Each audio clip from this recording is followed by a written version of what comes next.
Welcome to our channel. Today we how to withdraw from Google Cloud SQL Restore to a new instance step by step clearly.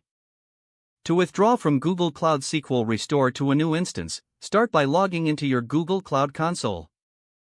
On the console dashboard, navigate to the Cloud SQL section.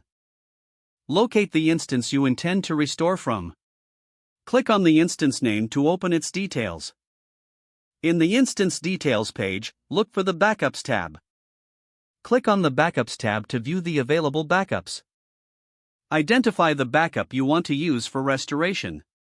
Once you've selected the backup, click on the Restore button next to it. A new pop-up window will appear with the restore settings. Here, select the option to create a new instance from the backup. Enter a unique name for your new Cloud SQL instance.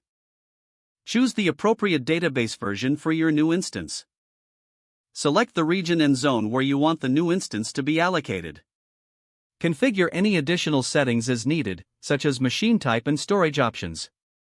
Review the settings to ensure everything is correct. Once confirmed, click the Create button to start the restoration process. The restoration might take some time, depending on the size of the backup. You will receive a notification once the new instance has been created. After the creation is complete, navigate back to the Cloud SQL dashboard. Your new instance will now be listed among your existing instances.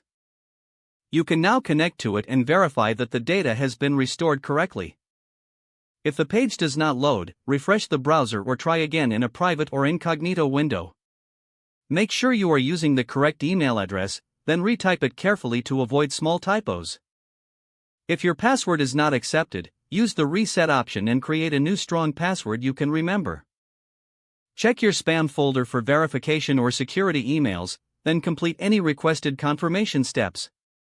Enable two-factor authentication if available to improve account security and reduce unauthorized access risk. After signing in, review your profile details so your contact information and settings are accurate and current. If you see an error message, note it down and try again after restarting your device and internet connection.